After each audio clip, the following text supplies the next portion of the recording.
Hello, my fellow movie geeks. Carey Craves Cinema here. I thought, why not start off the whole Valentine's-y thing with the actual 2001 slasher, Valentine.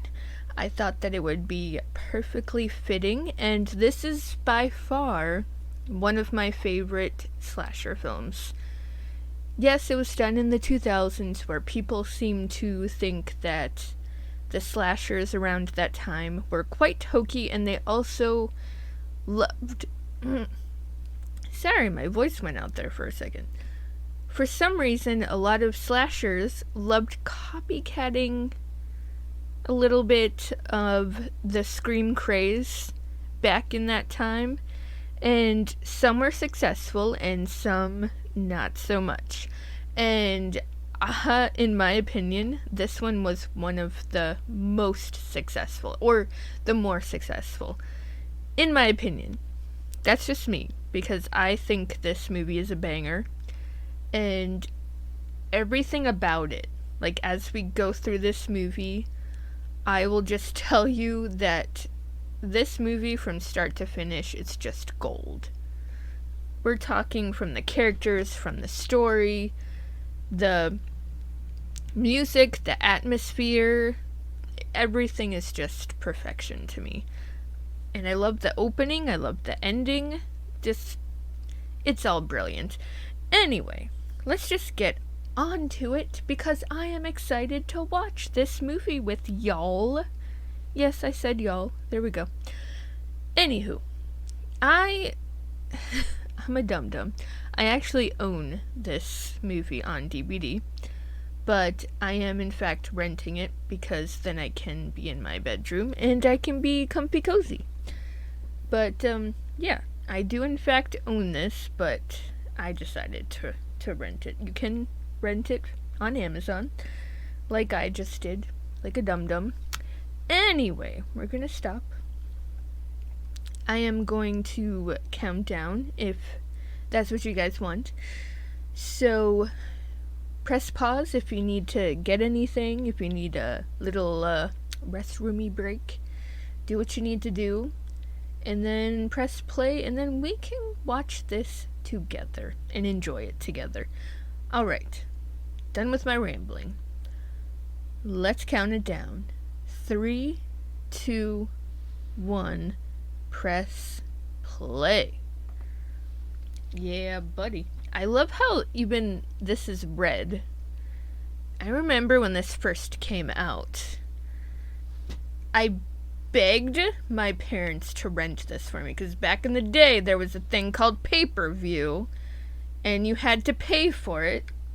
That's obviously why it's called pay-per-view. But anyway, I begged my parents to rent it for me, and we would actually record the movies, VHS, and I watched the hell out of this one. I remember I watched the hell out of this one, Scream 3, and then Final Destination. Oh, and then The Haunting. Those were the movies that they were pretty much the only movies that I had, like physically, so I would watch them over and over and over. That's probably why I know Scream 3 by heart. But anyway, I love this opening. The fact that there was a kid in the background that had the Cupid mask, which I love, by the way. But this poor kid is asking these girls to dance with him, and they're all saying no, and they're embarrassing him. Everyone's so mean to him, except for Kate. Kate's the only one that's genuinely sweet to him. That's why she's just like, maybe later. Because that doesn't mean yes, and that doesn't mean no. She gave the perfect answer. Just saying. And then there's Dorothy. Oh, Dorothy. Dorothy. I think she's one of the reasons why Mr. Jeremy Melton here is vengeful, a little angry. I mean, it's sad because she obviously wants someone too. She wants to feel loved and she wants to. This is so mean. It's so mean. This is genuine kid bullying right here. Oh, I feel so bad for. So bad for him. Like, it's such a simple, subtle story. Like, it's just. This poor kid is just berated. He is embarrassed, humiliated. And because of that, there's the Cupid mask. And because of that, I'm pretty sure they say that he, even this title card here is amazing. I love it. I think the setup in it, I know I mowed over what I was talking about, but this opening is just awesome. I hate Jason, though. I think everybody does, because he talks about himself in a third person. Who likes that? I do it just to be funny. But this man here, he is all about it. He's authentic, and he is very, very stuck on himself. And Mr. Jason has broccoli in his teeth. Or spinach. No, that's what she said. She's literally spelling out "help me" in her food. Poor, poor girl. This is Katherine Heigl before Katherine Heigl was Katherine Heigl. But I love this freaking opening. She's the first kill. I love it. The suspense is just done perfectly. And even this character here, Jason, they set it up to the point where they make you look at every single character like they are guilty. You're thinking, is this person the killer? Is this person... Like, they're just so... Jamie Blanks, he's the one who directed it. He did it so well. I'm trying to see... It's just a freaking kiss. Ew, he's so gross. Jason's gross, okay? Yep, seek psychiatric help. She's like, soon. Who wrote... Says anyone who would be around you. Ew. Go away, Jason. I really wished that... I was thinking, like, when I first watched this, I'm like, either he better be the killer, or he better, like, be a victim. Because he is annoying. But unfortunately, he's just a side character. I'm sorry, guys. I'm going to tell you here and now.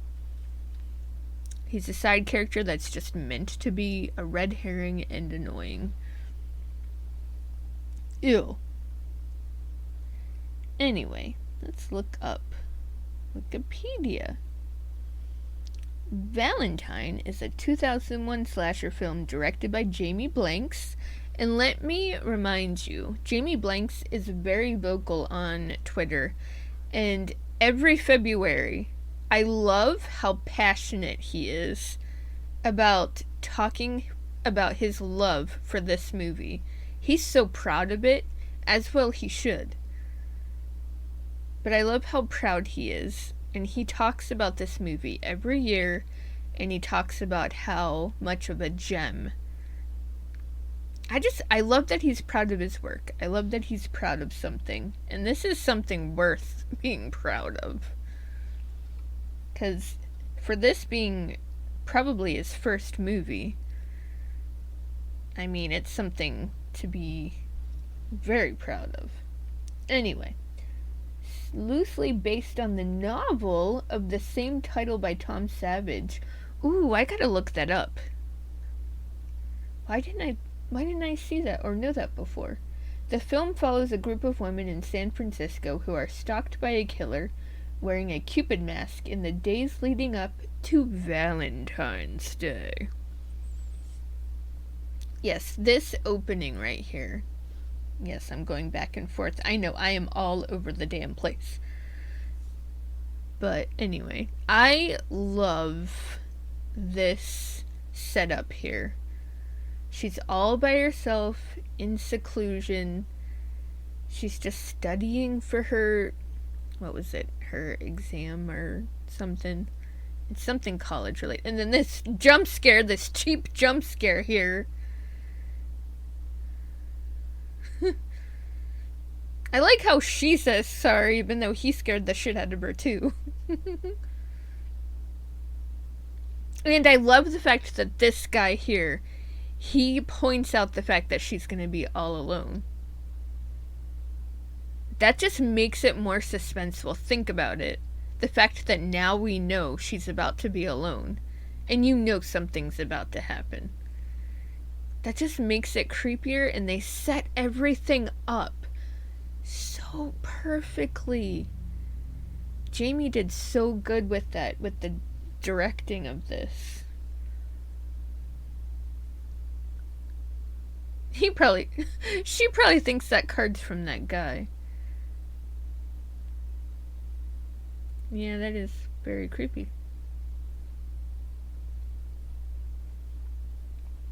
Ooh. Yeah. She's all in the dark.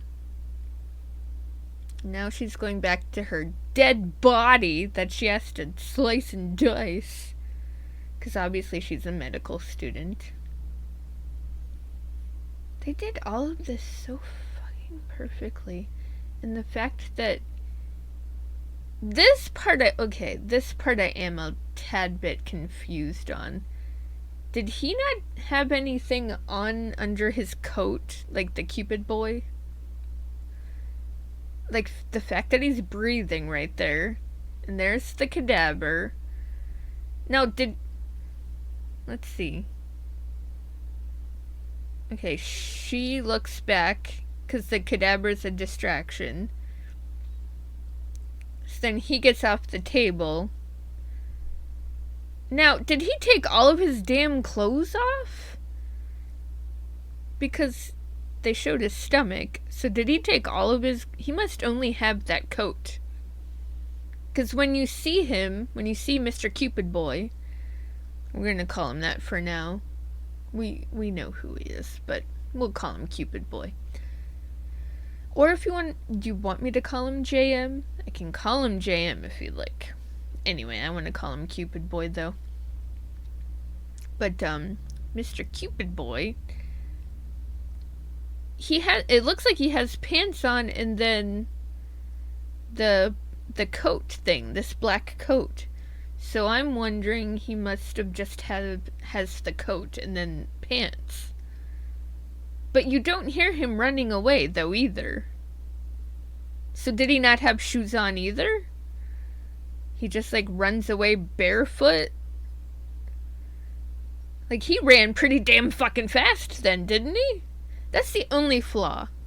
That's, like, the only flaw that I can see in this movie is that part. Like, it's...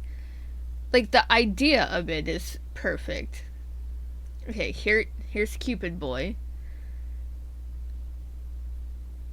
She's trying to get away. Look at him. He's got pants on. He's got boots. He's got the long coat.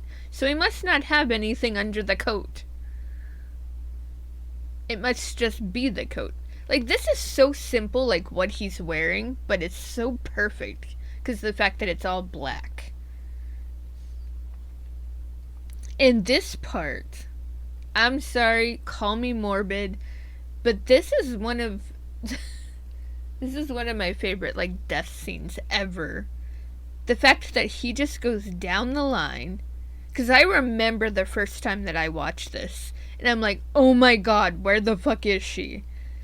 He's stabbing each one. And then when he gets to that very last one, you know damn well she's in there.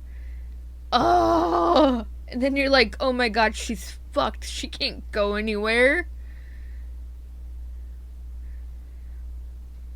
Yep, there he goes. So he starts just stabbing. Because at first he was taking the time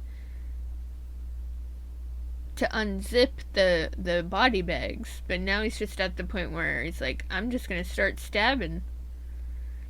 And there's so many. Like, I love this. It's building up the suspense. Like, the fact that he's taking his time. And she can't move. And there's that look where he's like, I know this is where she is. He's like, I know. And there she is. This is so creepy. And I love it. It's so simple, but the setup is just brilliant. And I love that his nose bleeds every time that he kills someone. And then her blood's draining. Like, all of it is just... Dude. And then we are introduced to Paige and to Kate. There's a lot of writers. Gretchen J. Berg, Aaron Harbert, Donna Powers, and then Wayne Powers. I wonder if they're like brother, sister, or wife and husband. Maybe related. There's a lot of writers, so they must have worked famously together. Because everything just went together so well. I love this little speed dating thing because it's perfect for the whole Valentine's feel for this movie.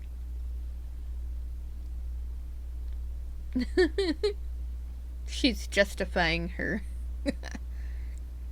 crazy ass boy. Well, I don't know if it's an ex. Oh, and this this speed dating is so awkward. But it's reality. It's the reality of dating. That's another thing that I love about this. It's the reality of dating, of being in a relationship. I don't fulfill her needs. Yeah, I would start drinking too.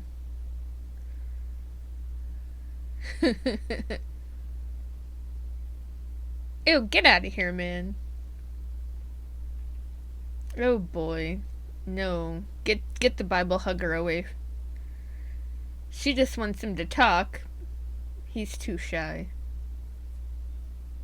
And he's overly sensual, this one. I love that Paige is like, she just comes right in and she's like, hey there. Yep. She's like, I want him. Yeah, it's a shame what comes about that. Oh, man. Well, the budget in the box office, it's not the greatest, but I don't care. I don't care. Like, numbers mean shit to me. But the budget was $29 million and the box office was $36.7 million. Yeah, so I'm going back and forth because I just want to make sure that I keep talking because I don't want too much silence in between. You know what I'm saying, right? Yeah, you don't want to hear silence when you're listening to a commentary. There's good old David Boreanaz. Man, I love the fact that he's in this. He needed to be in so many more horror movies.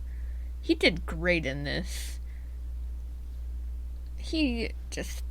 I'm also biased because I am a Buffy fan, as you probably know by now. Way to go. Oh, man.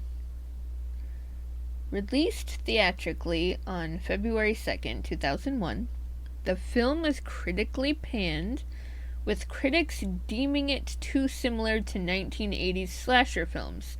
Now, the funny part that they say that is that Jamie kind of wanted that. he wanted it to be a love letter to 80s slashers. So that's what he wanted. The film earned $36.7 million on a $29 million budget, making it a box office disappointment. The film's accolades, however, included nomination for 3 Teen Choice Awards, including in the Choice Movie Horror Thriller category. That's something, right? I guess. Oh wow, they have a lot. Whoa, they have a lot to say. Jesus, what did they say? Man. Oh yeah, I can't read this because it literally tells you the whole movie from start to finish. I hope nobody actually clicks on this if they've never seen the movie, because it literally tells them the whole movie. Yowza. Oh, that's funny. In promotion of the film, Warner Brothers' official website featured digital e-card Valentines that visitors could send via email, and stars David Boreanaz and Katherine Heigl, both well known at the time for their roles in the series Angel and Roswell, respectively, appeared at the Los Angeles Comic Book and Science Fiction Festival. Valentine had its Hollywood premiere at Hollywood Post number 43, American Legion, on February 1st, 2001. I am not reading those numbers, allowing the film to surpass its $29 million budget. So at least it surpassed, but... Oh, and this guy, this detective, he's such a sleazeball.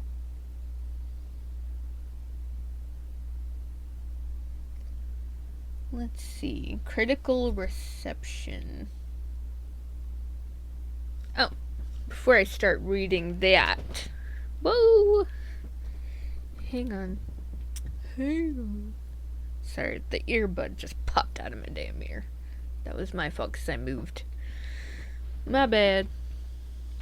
Anyway, I was right about to tell you what I'm drinking at the moment, and I just dropped something. I'm sorry. Man, I'm fumbly today. Anywhoozin'. I have cherry vanilla Coca-Cola, but I am going to be moving into the cranberry ginger ale because it's red, and I feel like it would be fitting for Valentine. Listen to me. And now we have an introduction to Dorothy. They'll need dental records to identify you. Anyway, I got distracted.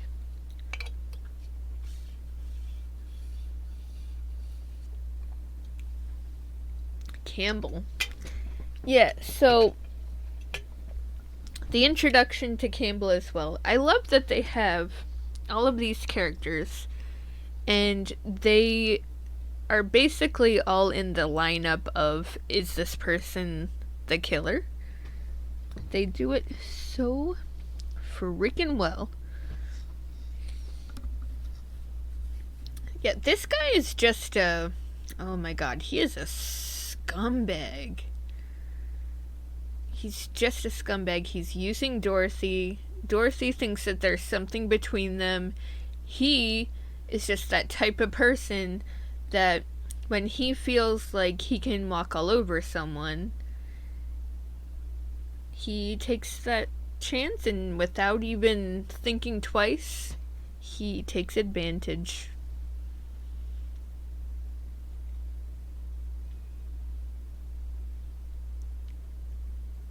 So Dorothy is,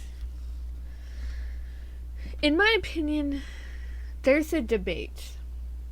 And we can talk more about this debate closer to the end of the movie because, well, yeah, we'll wait till closer to the end of the movie for me to talk about the actual debate.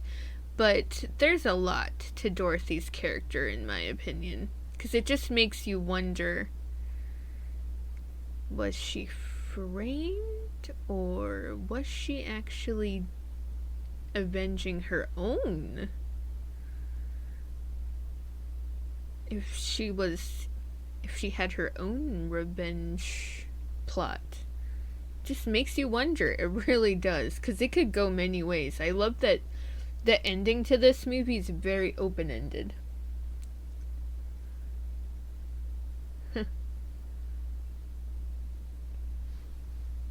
She's so cringy. I don't even know what she called me. Is she your wife, or is she just a trophy? Dorothy's father. Oh, this part's a good, fake out, I feel. Because you think that always when they show somebody in the shower, you think something's going to happen to this person. You know, like Psycho. It's pretty much just a fake out, sorry. I think I was going to say psych out, but I'm not sure what the hell I was about to say.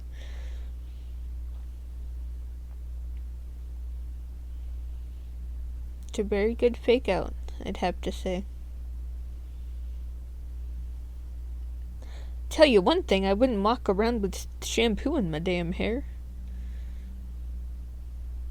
I would have kept the water going, because what if it's nothing? And she has these water problems at her damn apartment. She doesn't think these things through, does she? No. Oh, Kate, you're supposed to be smarter because you're supposed to be... Why doesn't anybody call her the final girl, by the way? She is, in fact, a final girl. She survived. She deserves the title, just saying. But she's not the brightest, so maybe that's why. I think it's funny that Marley Shelton ended up being in 2 Scream movies. Scream 4 and Scream 5.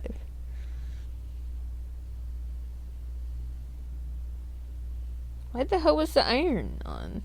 Why didn't she suspect anything? Well, that's what you get for not filling up your water bottles, lady. You're gonna have to use the toilet. You have no choice, because you left the damn shampoo in your damn hair.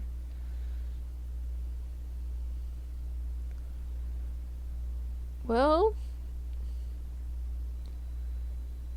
Oh my god, your shampoo smells so good. Thank you. It's, toilet water scented. Thank you so much. Sorry, I had to say that.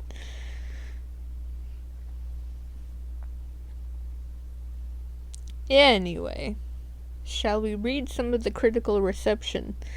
I don't know, I'm afraid to actually read this because it looks like it doesn't seem so good. I love this part, but why would you walk around in just a towel? Again, she doesn't make the best choices. I do love the crinkling of this Cupid mask, though. It's like a great foreshadowing. Ew, there's Scary Gary. Ugh. Get away, Gary. You weirdo. See, they make him a little too suspicious. Make you thinking that he's the killer. Hello, Lance.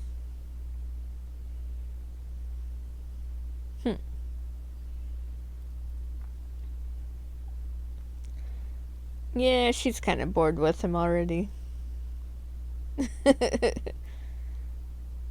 just love the friends dynamic in this.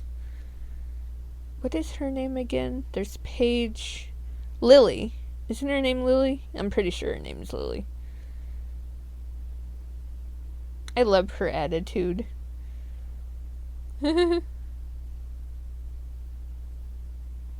And now she got something. Yep, right there we go. So we have, sorry, we have Paige, Kate, Lily, Dorothy. And we did have Shelley, but we don't know much about Shelley because she was the first victim. So, they're all pretty much the cliche, click group tropes, unfortunately. Because Paige is the sensual, sultry, womanizer, black widower kind of character where she's the seductress. And then Lily is the free-spirited, sassy type. And then Dorothy is more so the outsider, or at least she acts that way. The spoiled brat kind of character. Ew, there's maggots in there. I hate that part when she like bites into it. Ugh.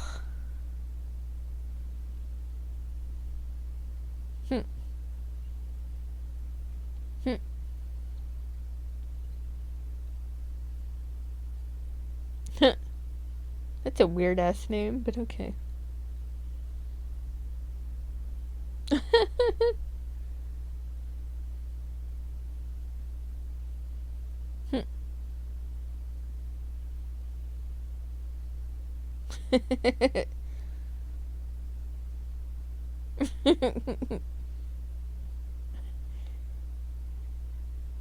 I love their dynamic together.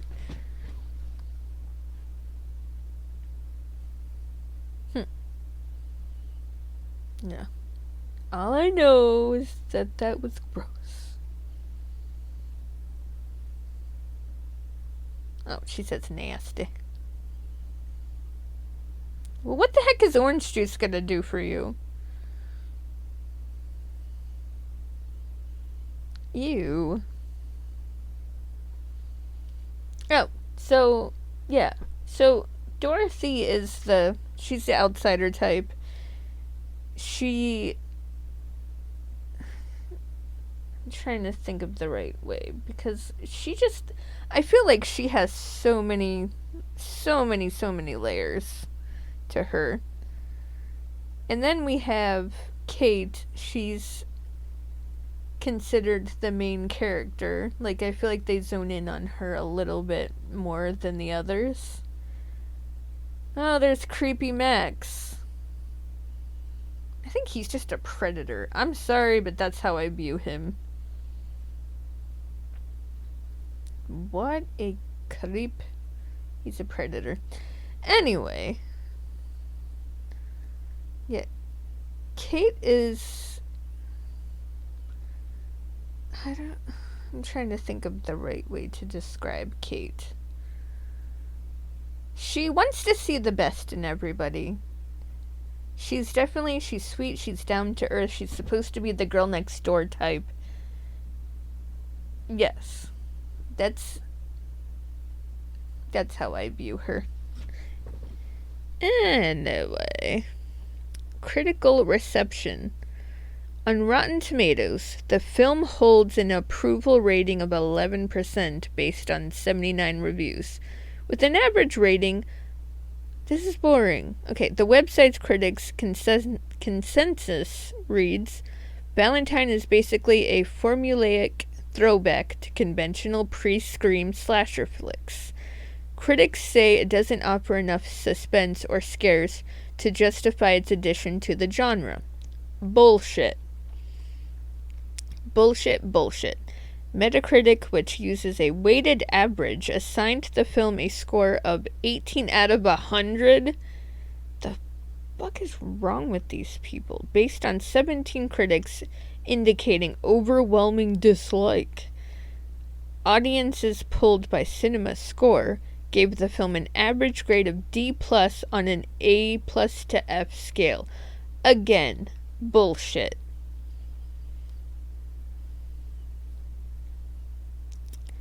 Well, I don't even know why Hmm. Mick LaSalle of the San Francisco Chronicle gave the film a middling review, likening to a 1980s style slasher film, but praised the performances, writing, Valentine isn't scary, but it is unsettling, not ultimately satisfying, but arresting in the moment. Part of the credit has to go to the ensemble. The actresses are vivid, and the characters they play are clearly delineated. Ben Falk of the BBC gave the film 2 out of 5 stars. Let's face it, we all know what's going to happen. And director Blanks offers up few surprises. There's the host of red herrings of which none really bite, creative deaths, girls running around screaming and then being incredibly thick, but a distinct lack of gratuitous nudity, which would have at least brightened up the landscape. Yes, because everything needs nudity. Yeah, okay. There technically is nudity right in this scene. The whole art scene. Or if you want to call it art. Max is not very good at art, just so you know. This whole maze thing is kind of weird, I'm not gonna lie to you. But it finds a way to separate the characters pretty much. I don't know why Max and Lily are deciding to make out in the middle of this art thing. And then this weird chick is just watching them like a voyeur.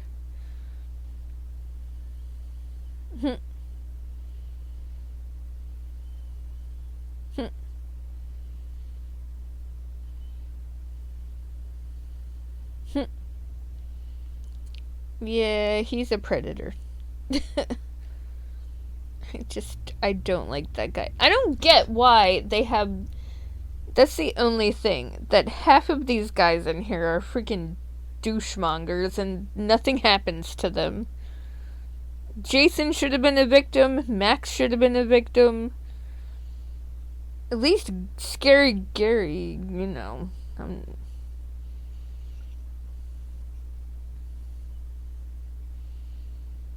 Wow. Oh, fuck off, Max.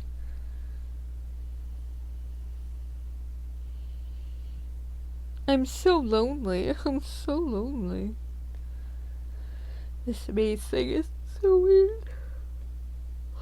Sorry, I did not mean to yawn right into the mic. It's very rude of me.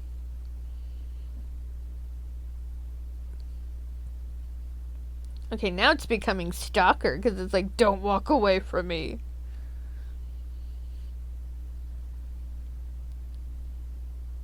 Oh, now Lily's about to freak out. See, Cupid's got arrows, and Lily, sorry, it's your time. I actually like Lily. She's a little annoying at times, but I like her. They put her in the trash. I think she got shot 3 times by the arrows. And I wonder if they ever actually found her. And wonder how long it takes for them to find her. Because no one knows the rest of the movie. No one actually knows that Lily's gone. They do say, where is she? But that's it.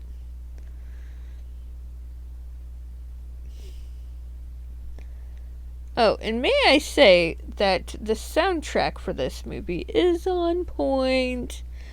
I love... This is the reason why I love Opticon by Orgy. Message from Opticon. That's from the... love that one. That song is amazing.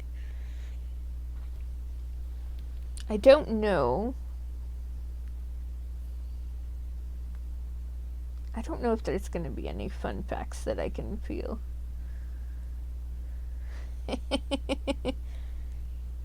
Oh, Adam. Fun facts about Valentine. I don't know if I'm... Ooh. Wonder if there's any creepy facts about Valentine's Day. Think we could find anything, guys?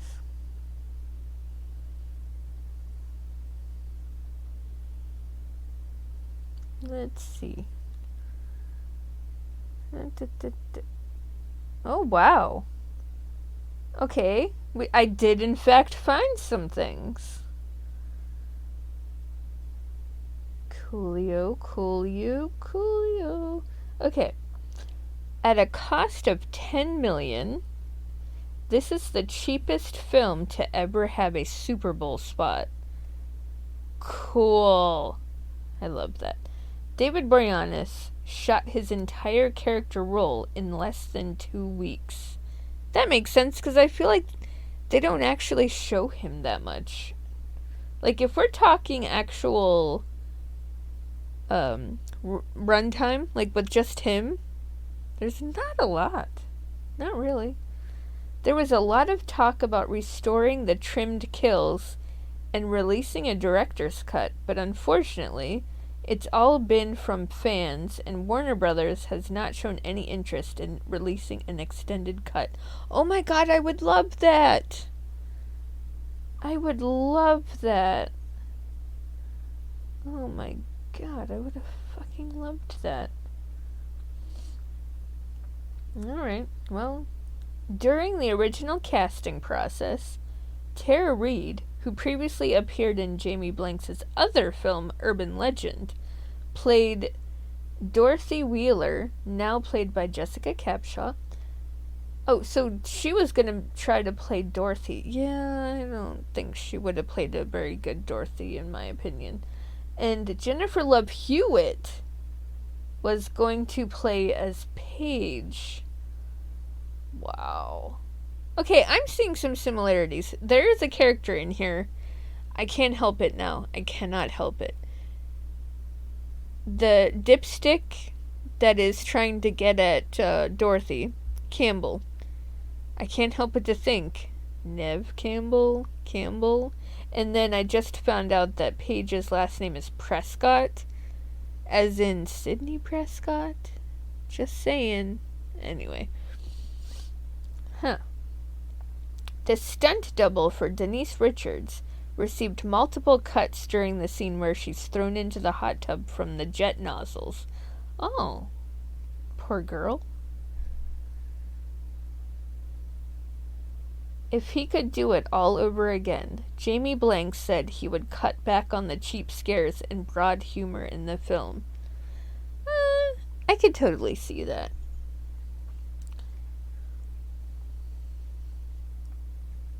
You are bigger. Yeah, Kate's being sweet about it. See, she says you were big boned.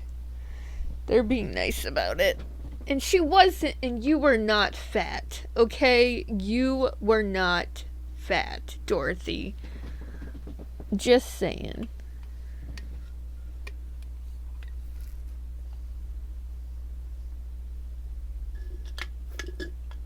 Sorry, I'm drinking, I'm at the last of the Coca-Cola.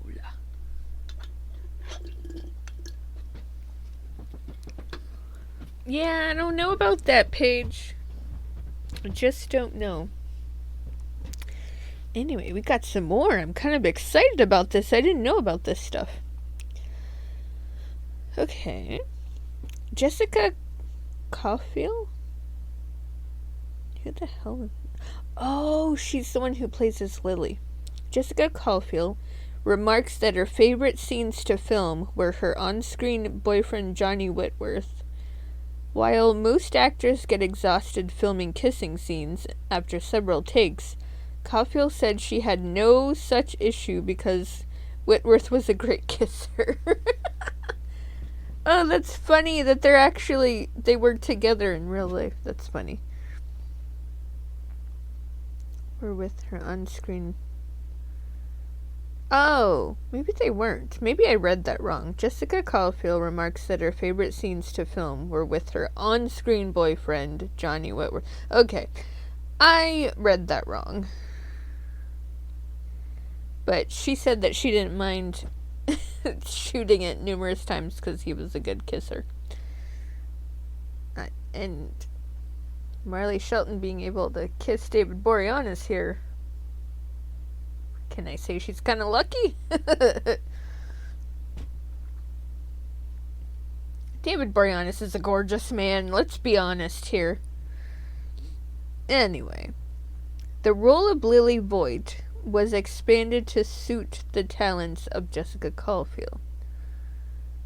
Oh, I don't know what the hell that means, to be honest. I don't know if that means that they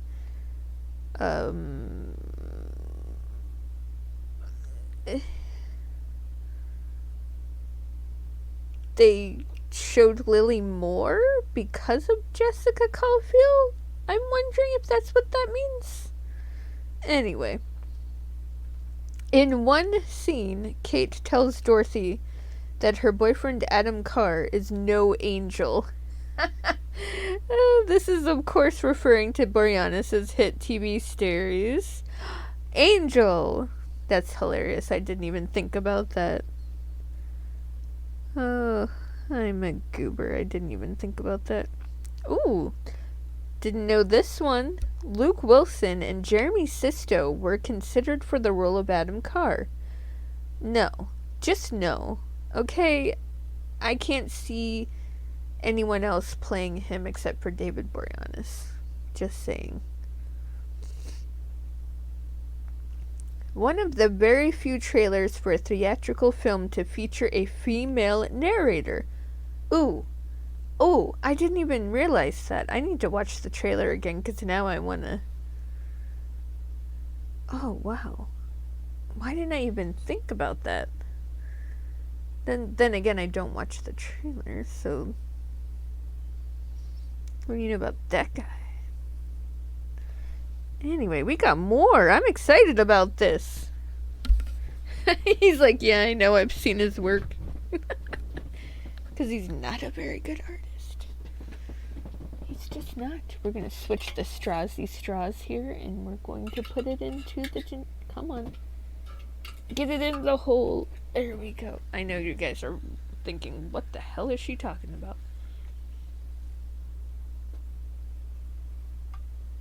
Ooh, I forgot how good cranberry ginger ale is. Whoa, we've got an overflow.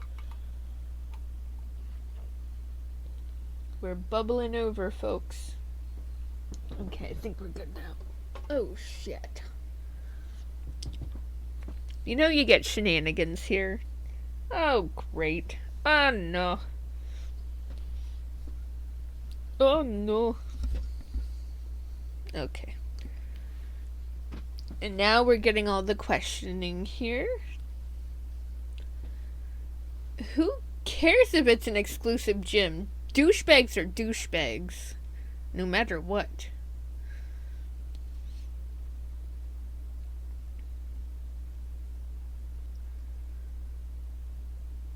Yeah, that's kind of creepy.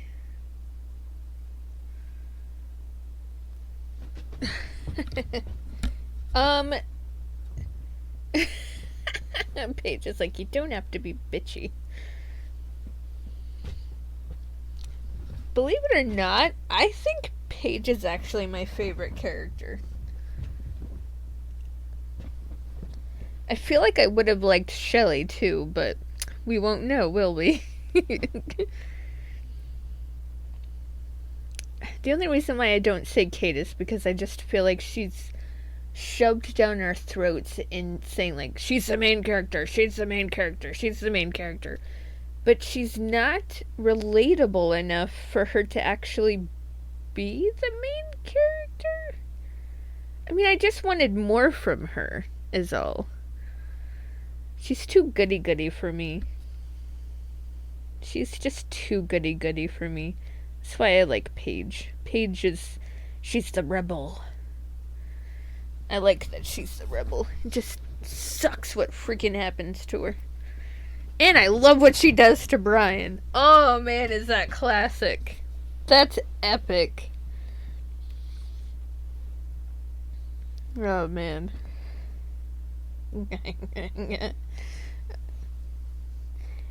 And she handles Detective Vaughn rather well. Because he's being a creep.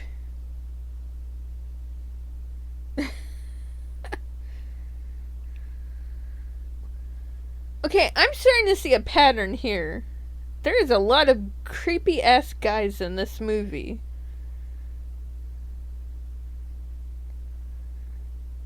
At least he gets bumped off too. Just saying. How about up your ass? I love that. Go Paige. Go Paige. Yeah, she doesn't want anything to do with you, buddy boy. Get over yourself. Yeah, no. Bold. So bold to think that he had any chance whatsoever.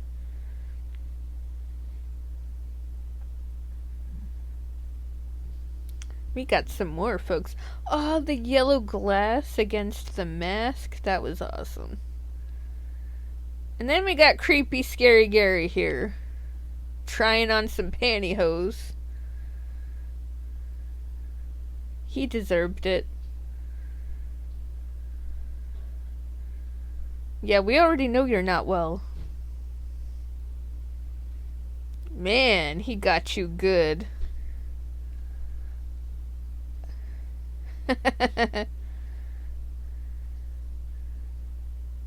Yeah. See, some of the kills are rather, how do we say this? Heavily edited. They don't show a lot. But, I mean, I feel like it doesn't always have to show a lot. Maybe that's why they wanted an extended cut of this. Would have been pretty awesome, actually. We got more, though, guys. Here we go. When director Jamie Blanks first got the script, he assumed it was a reboot of My Bloody Valentine, and initially passed on it. Ironically enough, a reboot did actually eventually happen with My Bloody Valentine. That's funny. Oh, how cute. Adam got her a lollipop. A heart lollipop. That's cute. Cranberry ginger ale. It's actually a lot better than Anyway. Jamie Blanks was inspired by Jack Shoulder's film Alone in the Dark, 1982, for the killer's bloody nose gag. I actually really like that. Because it shows that the killer has a weakness. He's not just like superhuman, like a Jason Voorhees or a Freddy Krueger or Michael Myers. He's an actual person that's just out for revenge. And it's also to show that it's a certain person. Anyway, Jamie Blanks pointed out the difficulty of juggling the red herrings, as every time he showed the killer, he had to be sure to account for other possible suspects to keep audiences guessing. And that's really, really tough when you only have your leading man for 10 days. Oh, damn. Did you ask him to? Paige was telling Kate about the whole creeper detective. Dorothy!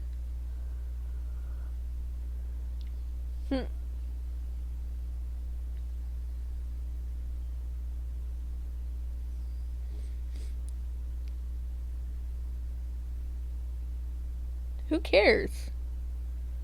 What do you mean it's humiliating? Yeah, I don't... She's one of my least favorite characters, though. I don't really like Dorothy. She's a boat rocker. She cares too much about appearances. Which I understand where that's coming from because of what kind of school life she had. But still, she's very insecure and it shows.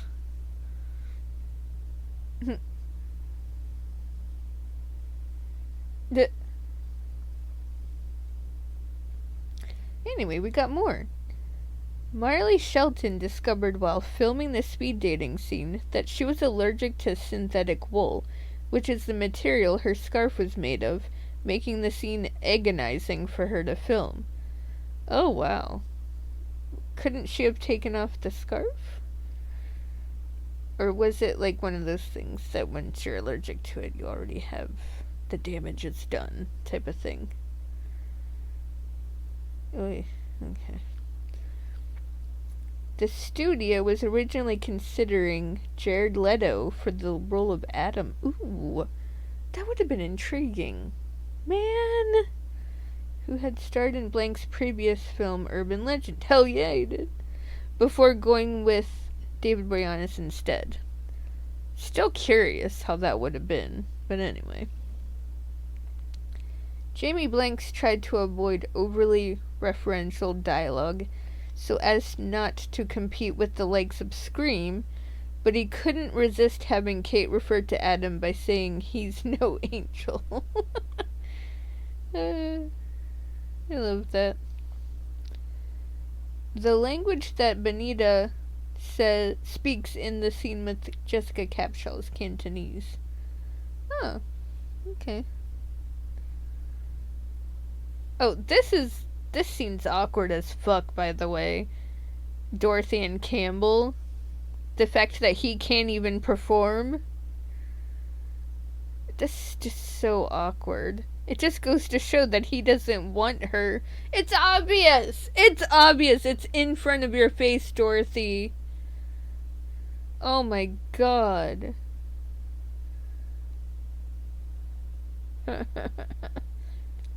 You can't perform. Which means you're not attracted to her. Which means you are using her. Because you are a fucking scumbag. Sir.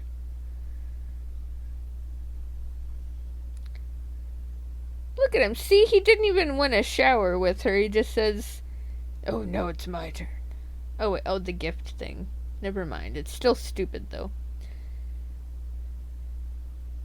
Many publications incorrectly stated that the film's budget was in the mid-$20 million range. The film's actual budget was around $10 million, which necessitated shooting a majority of the film in Canada. Oh! I didn't... Okay. So does that mean they were wrong? Is Wikipedia wrong? Because it just said 29 million. I'm confused. Everybody, I'm confused. So, Denise Richards was actually cast in the film without an audition. She did just fine, in my opinion. She plays those characters very well. I know that, Evan Wheeler.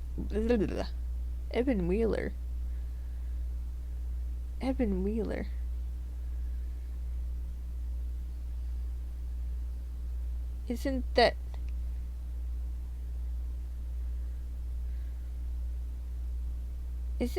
Dorothy's father's name?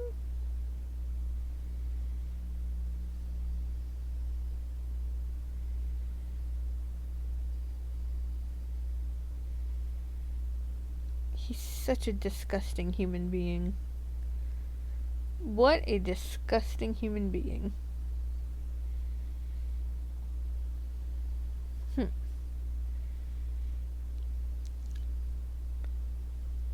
Yeah, you do that, man.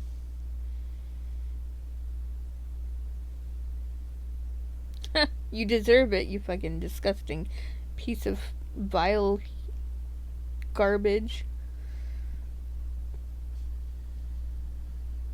Oh. David Boreanaz and Marley Shelton, who shared an agent at the time, became close friends on the set of the film. They are still in contact to this day. That's cute. Seriously, that's cute. This movie was shot in 42 days. That's crazy. That's crazy. Crazy talk. Crazy talk.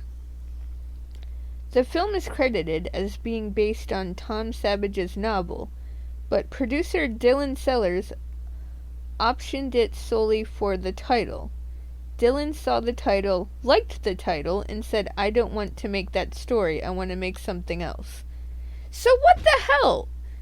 So they keep lying about things, because first they talk about the budget, and the budget's not even accurate, and now they're saying that it was based on this novel, but actually it wasn't even based on the novel, it was just based on the title, which Valentine could be anything.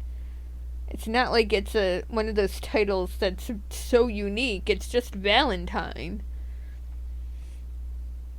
So weird. I'm still looking it up, though, because I want to know what it's about. Anyway, the maggots in the candy scene with Lily Boyd was inspired by a childhood incident involving Don Coscarelli when he saw his father eating a candy bar in the dark, and all of a sudden he started spitting it out. It was just loaded with ants. Ew, that's gross too. Oh man, Campbell got it way too easy. He got stabbed with an axe. Boring. Music is awesome. Awesome. Denise Richards and Katherine Heigl have the least screen time out of the 5 lead women, but are the first ones to be credited. And as they should. I mean, think about it though. Katherine Heigl is more known, and so is Denise Richards. I mean, think about the movies that Denise Richards did before this. I mean, of course she's going to be credited. And I happen to love the movie Wild Things, by the way. I know that there are some risque things that happen in that movie, but the story itself, the concept is fucking brilliant. And the ending is a great fucking twist. And M. Night Shyamalan did not make that one up. So, ha. There's David. Oh, shut up, Dorothy. Huh. Oh, yeah. Yeah, men do suck. Oh, Dorothy. It's so awkward. Yeah, I don't like her character. I'm sorry. Yeah, just when we're gonna get close to that debate talk, by the way, soon. Which I did kind of basically say what I was gonna say, but I want to talk more in depth when the actual scene comes. But anyway, ooh, we still got more trivia, and I'm friggin' loving it. The Cuban mask worn by one of the partygoers in the prologue and later found by Kate in her apartment building is a red herring. Well, no shit, Sherlock. This mask is never worn by the killer throughout the film. For one thing, there's no back to the mask and is secured to the user's head by a strap, while the killer's mask encompasses the entire head. Oh my god! Why didn't I think of that? It is a red freaking herring.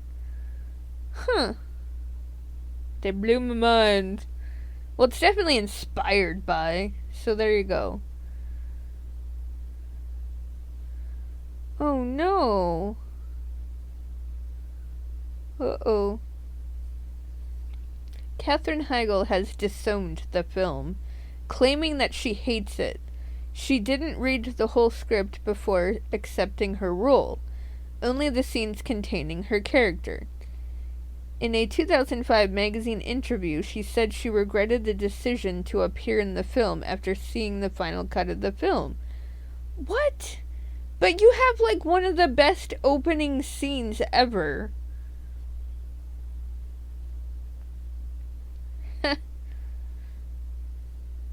What did you expect, Dorothy? You knew Paige was gonna end up with someone. That was just like, that was science right there. Natural science. Natural human science. I like this because it makes you, okay, this is exactly why I like Paige's character. I will now tell you why. So, we all want to think that Paige is this sleazy character who will just get with anyone and fuck anyone. But she doesn't. In fact, she actually tricks this guy. And she becomes the smart one. You brought me up here to show me your penis.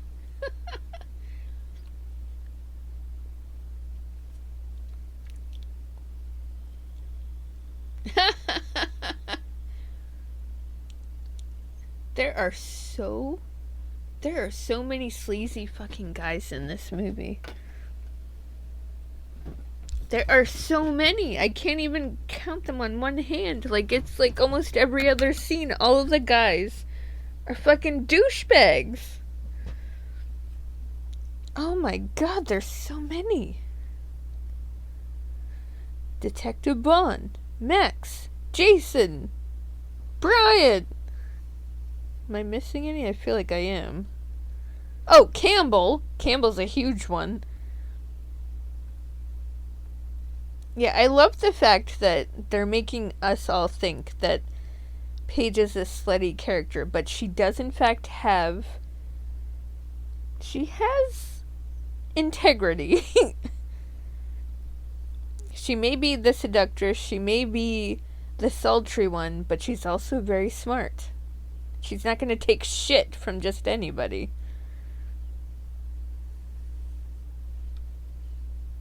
I love this. I love how she turns the tables.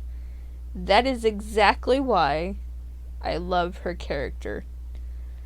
She's not your typical slutty, cliche character.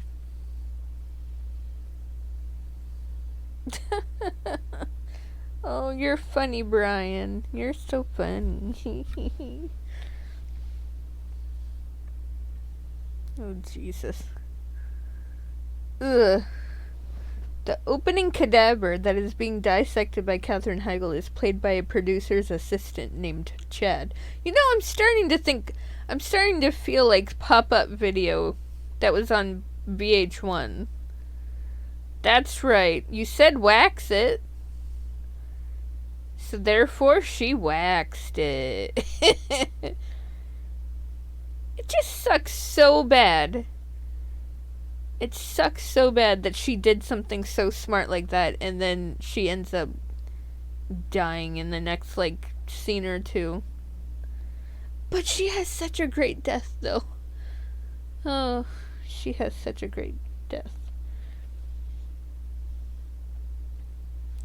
David Boreanaz and Jessica Capshaw would collaborate again when they played a pair of exes who are raising a son in Bones. That's cool. Richard Kelly was originally offered the chance to direct, but turned the offer down. Snooze you lose. Oh, that's funny. It's funny that they're talking about Ruthie, and she's showing herself right now. Heidi Burris originally auditioned for Jessica Capshaw's role of Dorothy.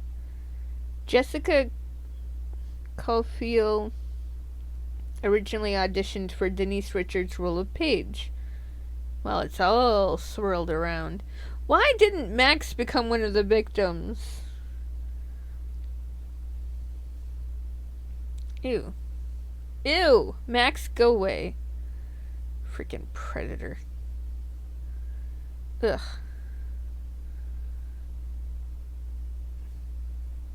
What? Ew. Stop looking her down like she's a piece of meat. Yeah, I would have said hello, dipshit. What the? Who says shit like that? Oh, he's so gross. What a gross dude. Jessica Caulfield was cast in the film after her work in Urban Legend's final cut. Jamie Blanks had previously directed the first film, Urban Legend. Around 40 minutes, filming of the outdoor scenes were continuously interrupted by a real asshole, according to Jamie Blanks, who kept laying on his car horn until they paid him to stop. They paid him to stop. This happened in Canada, so Blanks speculated that it was a visiting American tourist. Blanks remarked that people can be jerks after the incident. Well, yeah, they can.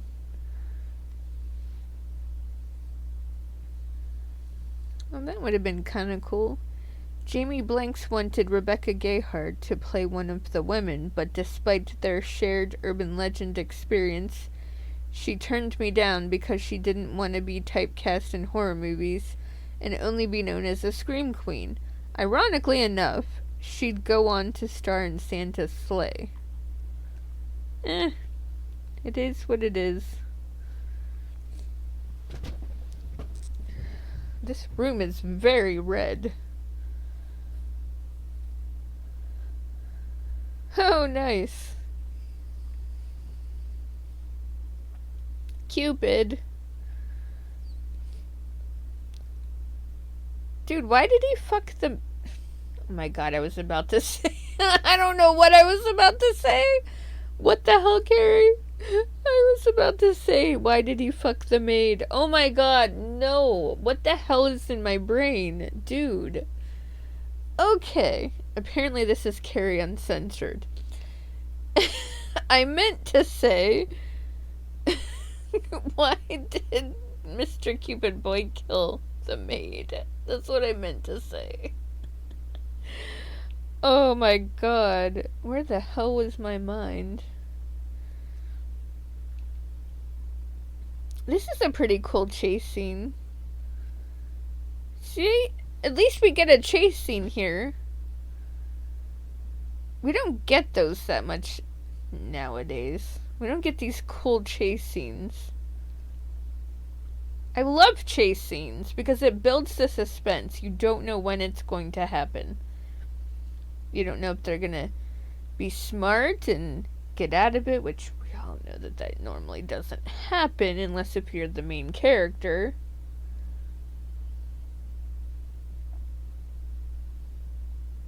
He's just waiting there.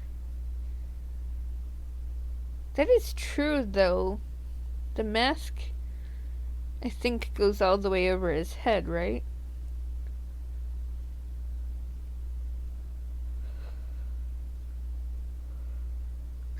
Girl, if I was you, I would stay in there for the rest of the night. He will lose interest. Oh, there's Campbell. Why are you upset? He was a douchebag. You should look over and be like, oh, well, he got his. Karma's a bitch. See, if she would have stayed here, she would have been fine. Just stay the night there. You'll be fine. Whatever. Marley Shelton took inspiration from Mia Farrow and her films, especially Rosemary's Baby, to prepare for her role. I don't get that vibe necessarily, but then again, I don't know Mia Farrow's acting style all that well, so I can't actually say that. So, I guess I actually can't comment on that. See, even this is great. I don't know what they're talking about. They said there's no suspense. What is this right now? You don't know if he's gonna pop out. Oh, never mind, he popped out. Ooh, and then this glass is just so cringy in the best way.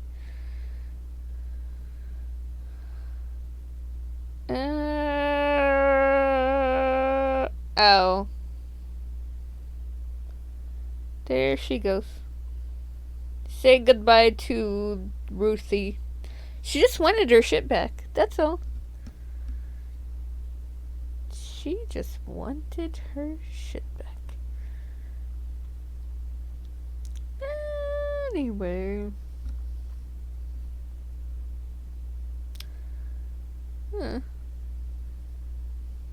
Ooh! Opticon!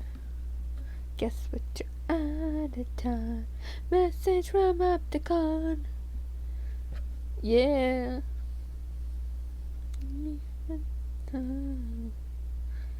Ew, it's Detective Bond. Marquette.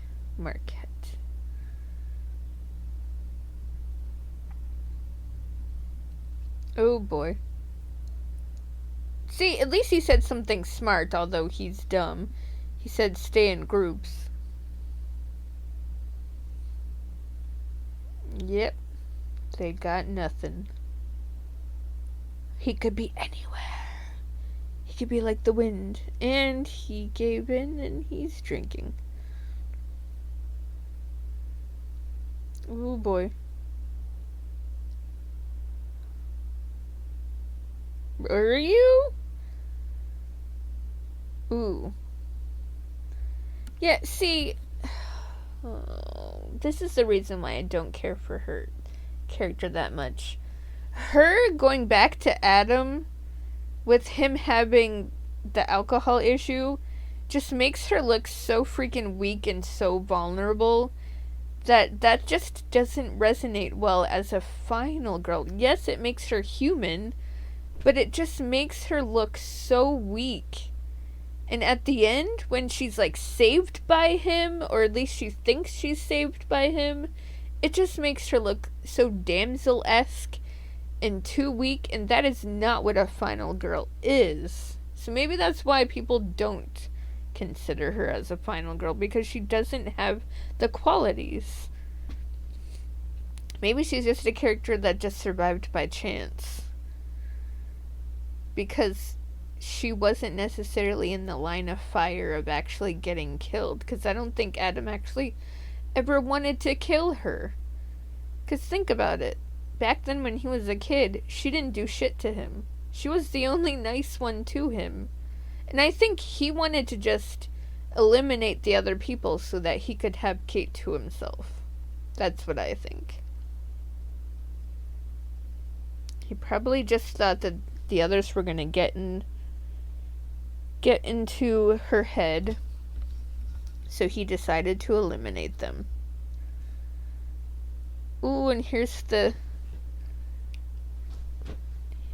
Ugh, I love her. I'm sorry, I love Paige, but she has a fantastic death, though. And it's built up so well. Like, they keep saying that there's no suspense in this. Are they watching the same movie?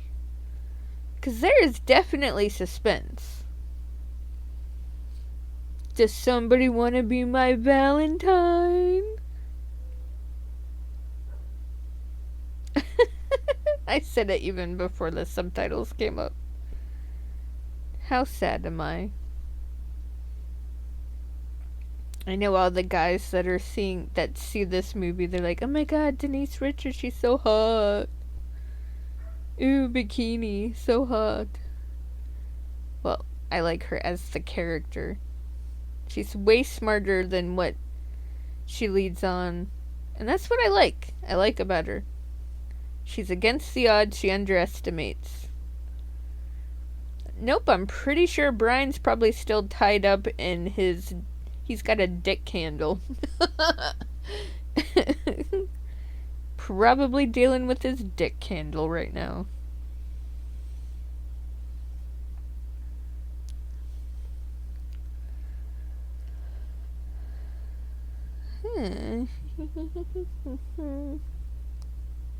Awesome. He doesn't want to show himself just yet, Paige. I'm glad that at least she's one of the last ones. Because Dorothy is the very last. At least there's that, I guess. Yeah, this sucks ass, though. Can you imagine being trapped in the jacuzzi? You can't do anything.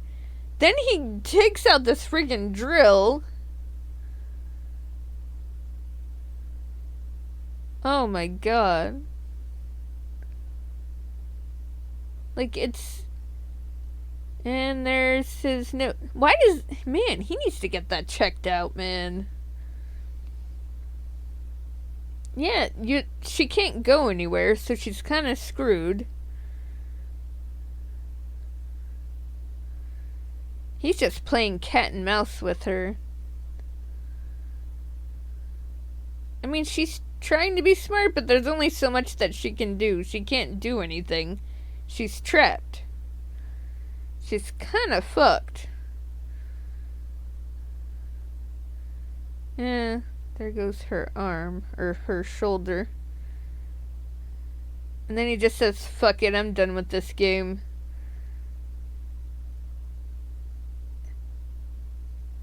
Ugh, man. I mean, he could have drilled more holes and then did it. But it is what it is. I think he just said, fuck it, I'm just... Well, she is in the hot tub, just, not the way that you think. Ooh, Dorothy's right. Dorothy's actually right.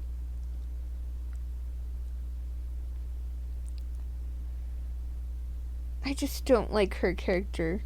She's just... Ugh. He's no angel. There's the reference. Now I will never be able to unhear that in my head when I watch this. Yep. You take that back.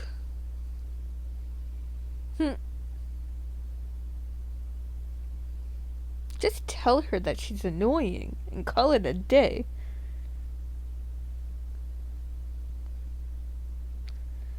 Yes, open your freaking eyes, freaking Dorothy. Yeah. You just can't stand the fact. You can't stand the fact that I found someone just as good as your boyfriend. He doesn't want anything to do with you. He couldn't even perform. He couldn't even perform, Dorothy.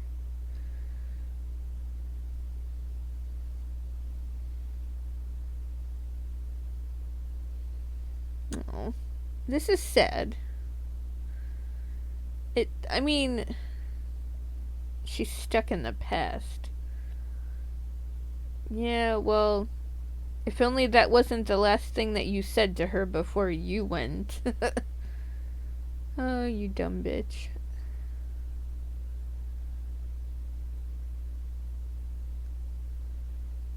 And who are you trying to look for?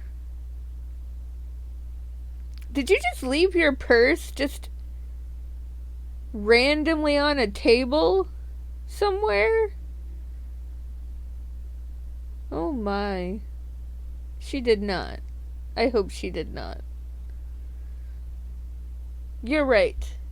Okay, I'm convinced now. She is not a final girl. She is a damsel in distress. In major distress. And I don't feel bad for Vaughn here. It is giving me vibes from another movie, though. Which movie am I thinking of? Where they're found in a pond. Damn it! My brain can't think. If you guys think of it, let me know.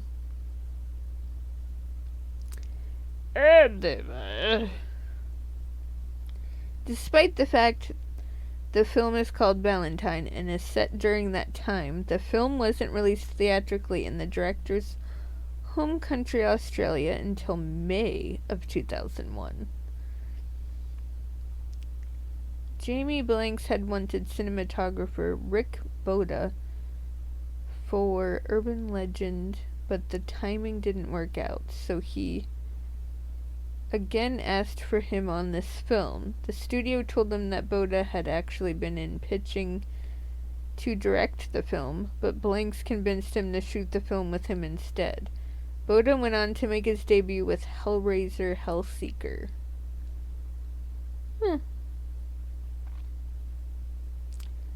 Let's see. Oh, and I was just talking about this too. Marley Shelton would be in 2 other slasher movies, Scream 4 and Scream 2022 as Judy Hicks. Yeah, we already knew that though, didn't we? Didn't we, guys? Yes, we did.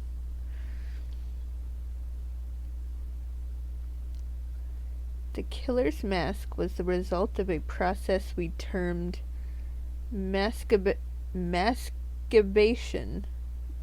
Director Jamie Blank's inspiration was a book on famed painter Sandro Botticelli, and he asked K&B EFX Group to design the mask on his cherubs.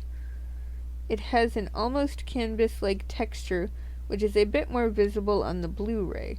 The script originally called for a Cupid mask. Dang it, I would give anything to have somebody make a Cupid mask for me. And I mean the Valentine one. Man, I need to, you know what? I'm making my own painting. That's it. Oh, they're talking about the connection. Marley Shelton was in Scream 4 alongside Neve Campbell, who worked alongside Denise Richards in Wild Things. What a connection. Yes.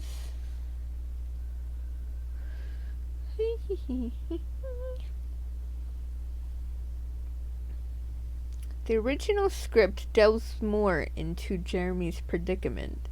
It is strongly implied that Jeremy was the instigator behind the fire that killed his parents, while the finished film simply touches upon this possibility. However, the script reveals that even his domestic background was unhappy, since his father was a drunk and his mother was rumored to having abused him.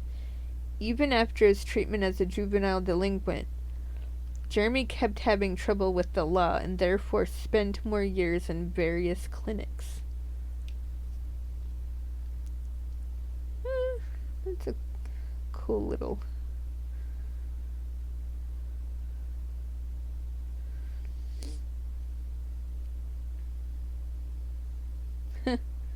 Katherine Heigl and Adam J. Harrington, who play romantic interests in the movie, also share a scene in romantic comedy The Ugly Truth. That's funny.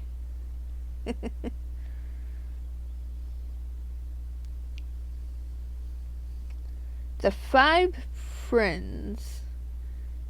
I'm guessing that they did the same thing that I just did. Lily, assertive and sexually forward. Paige. What? I don't know if they have this right. Wait. My friend's Lily. Oh, they don't have anything for Lily.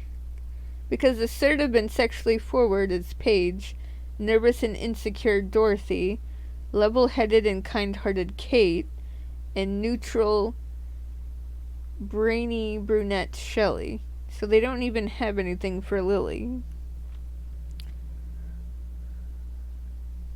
That's weird, but okay. Huh, that's funny. Years after this film's release, Katherine Heigl and Denise Richards are seen together again in the film Knocked Up, when Heigl's character helps Seth Rogen's character in finding the time of Denise Richards' nude scene in the film Wild Things. Okay.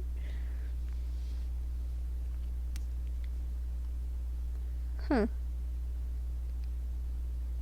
Marley Shelton was in another slasher movie 10 years later, Scream 4, as we know, alongside Neve Campbell, who coincidentally shares the same birthday as Heidi Beres, who plays Ruthie in this, who were both born October 3rd, 1973. I don't know what significance that has, but okay. I think we're at the end. Yeah, just like we're in the third act here. We got Kate all shaky with the gun, not really knowing what the hell to do.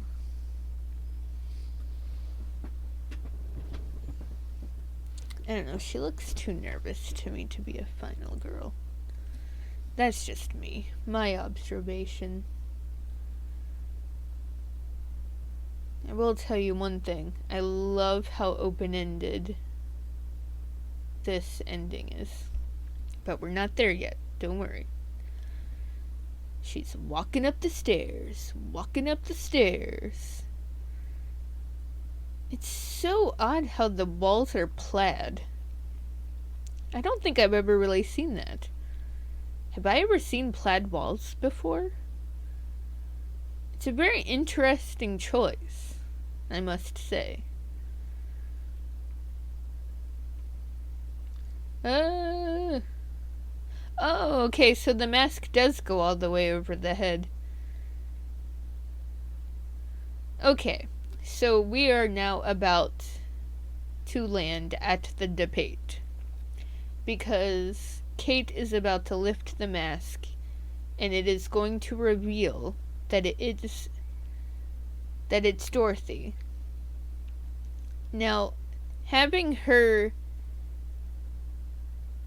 I'm wondering, did he knock her out and then put the mask on her in the coat? Because, oh my god, remember she was in fact wearing black pants. She was wearing the black pants already. So it makes you wonder, this is the debate. Was Dorothy avenging her own revenge plot? And Adam was doing his own? Did they team up together? Or did Adam just want to frame Dorothy so that he could go on scot-free and they could put it all on Dorothy? Oh, there's so many questions. Because I feel like she would have actual motive. And here's her as freaking Miss Damsel over here. I would look at her differently if she in fact was not in the arms of the actual true killer. Just saying. Oh man. That's the only part that I cringe at, is the fact that he's the true killer and that she's gonna go on being with him, not knowing that he killed all of her friends.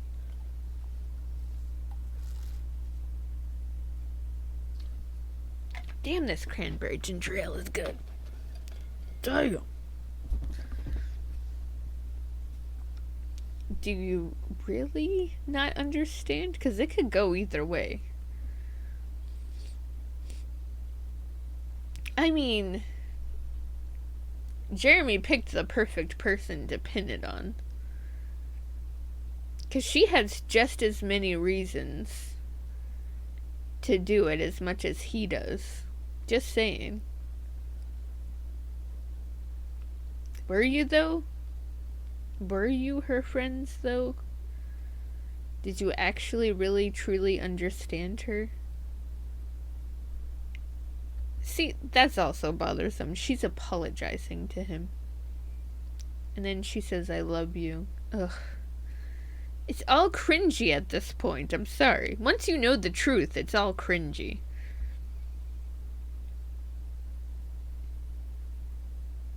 You all think that it's a happy ending and they live happily ever after.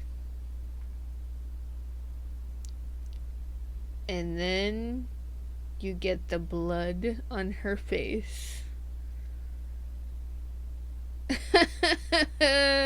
Gives it away.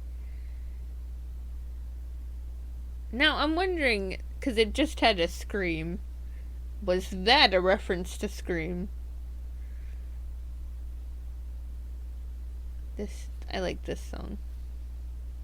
Whatever it is.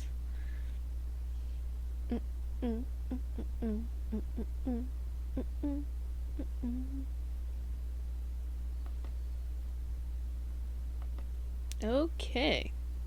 Yeah, Dorothy's dad's name was Evan Wheeler. So Campbell was literally trying to steal all of his money, or at least in that bank, because the man is probably so freaking rich, he probably has a ton of freaking bank accounts, but he's trying to empty out one of his bank accounts. Like, dude, how scummy, how disgusting can you be?